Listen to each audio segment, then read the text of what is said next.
What's going on, guys? So what I've discovered is that I have a ton of play in my throttle shaft, and I believe that's what's kind of making me have an erratic idle. So what I have to do is rebushing or drill out where the throttle shaft runs through the housing and install bronze bushings, clean up the shaft and put it back in.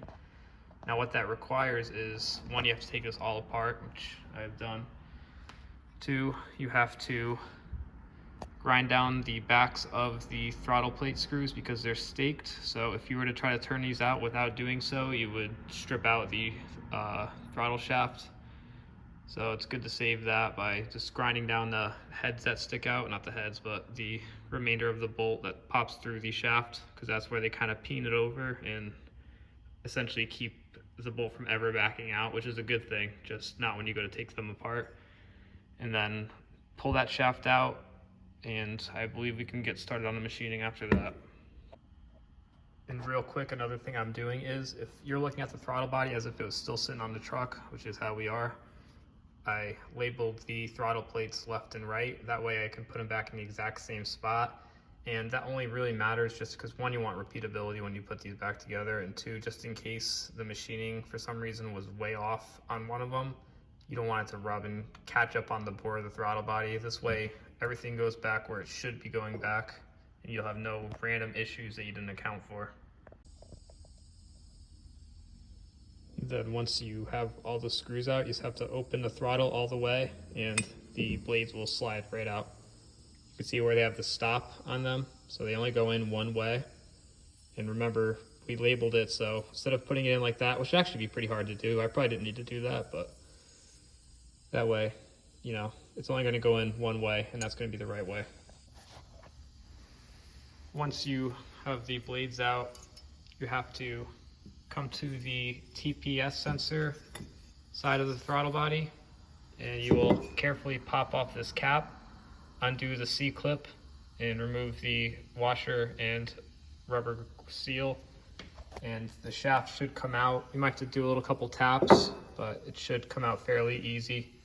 You also want to remove this, it's like a seal, has a little bit of a felt kind of feeler in there. Probably not a good seal, but it will be under the throttle spring on that side of the throttle body. And you kind of have to wiggle it off. I grabbed it with some small Nipix channel locks and just kind of twisted it till it slipped off. It's pretty fragile, so I wouldn't really go crazy on it.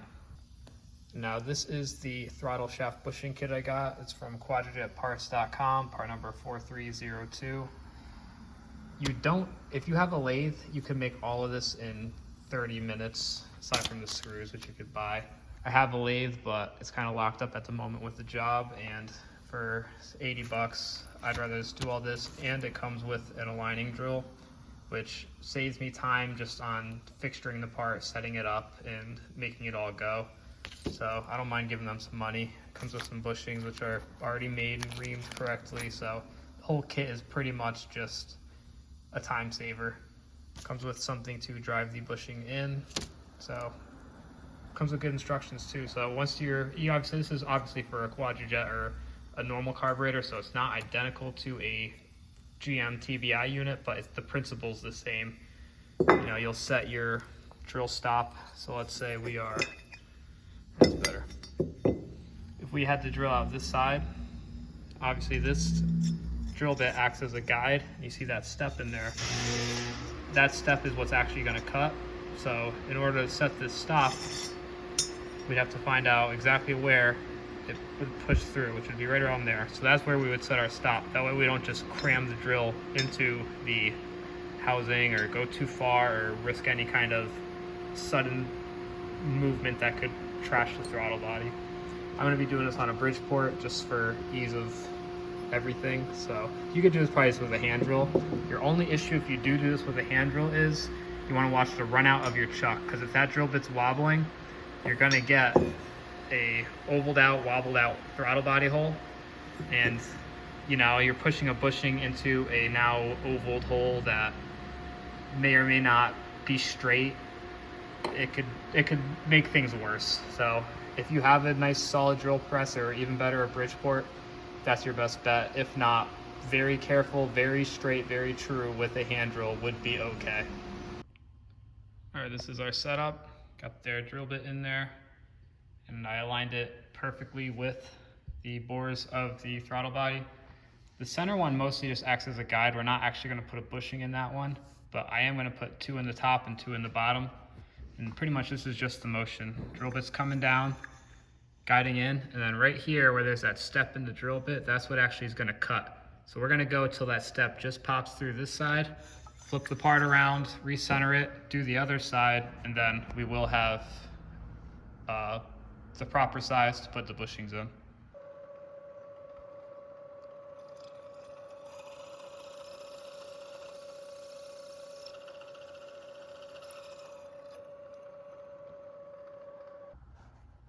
Now again, we got the throttle body flipped over and we have it aligned so the drill bit passes through with ease, and we can start the drill. Then the next step is to blow out every single passage you can find. So we made a lot of chips. If you think you got them all, blow them out one more time just to make sure. Last thing you want is a chip to come through and ruin what you just went through. So as you can see, those bores look pretty good. Went through and blew everything out. I'm gonna do it again. I'm gonna hit some brake cleaner and really clean up everything, and then we can start the assembly. And now when it comes time to install the bushings, you just kind of get them started. Use the bushing driver, or you don't really need this if you make your own, but you could also make one of these or something that fits in there nice but also has a step on it to kind of protect it. And now, hard to do this with one hand, but just want to kind of tap it in. And I did the bottom one already, and I seated it just about a 1/16 under the bore diameter. That way it doesn't come to any contact with the throttle blades, but it's still pretty much right there supporting the shaft where it needs to. I was gonna put 2 in here, but I don't really think it's needed. I don't feel like having to turn one of these down. I'd have to swap out the chuck on my lathe, which is a pain. So I might just run 1 on each side, see how it does. But yep, that should do it. Next, you're gonna wanna polish up the throttle shaft. See all the black carbon and spots where it was wearing into the throttle body. Let's try to smooth all that out as best as you can. I'm gonna use a piece of dull old Scotch-Brite.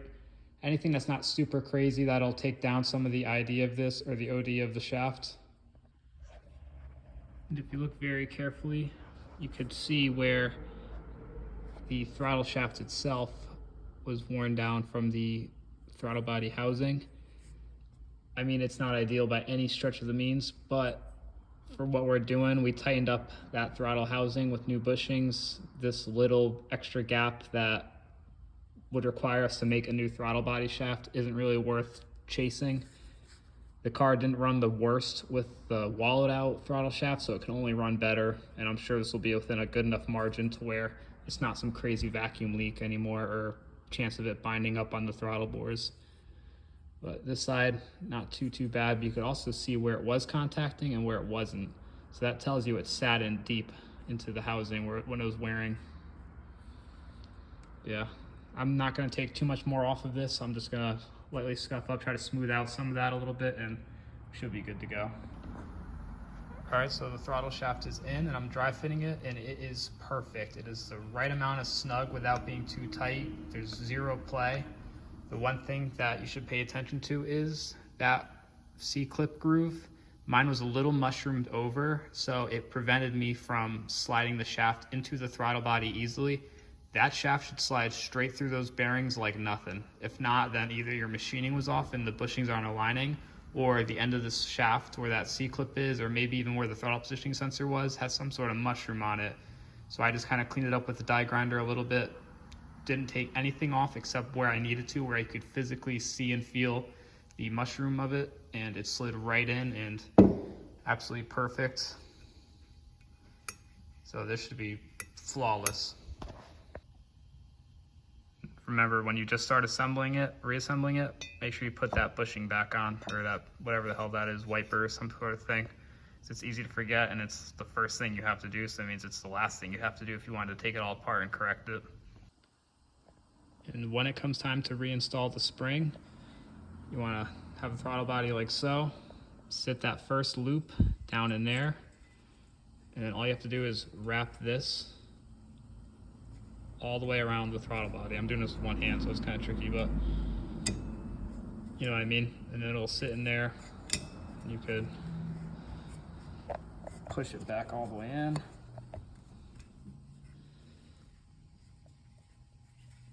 And it's not all the way in yet, but that's how you set the spring so you have the right amount of tension. It's just literally from 0 tension to just wrapped and sitting in that nook. Then for the TPS side, it is the rubber seal washer, whatever, the metal washer, and then the C-clip. Once you have your blades back in, you just want to put some Loctite on those threads of those screws and tighten them up.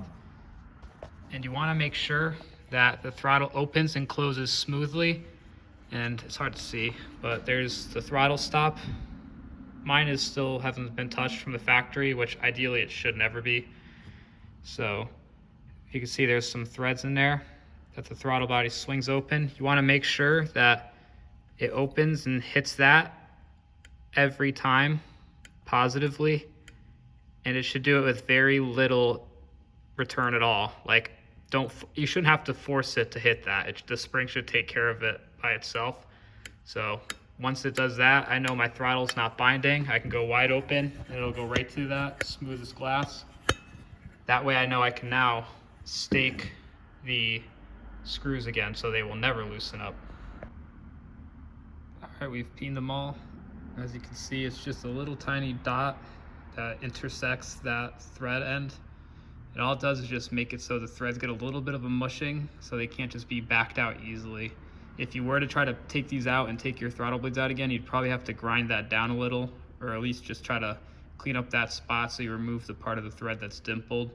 This trick works for everything. You don't really want it to loosen up. Obviously not massive bolts, but for little screws and stuff that you don't ever want coming back out and you don't anticipate to take apart often, this is the way to do it.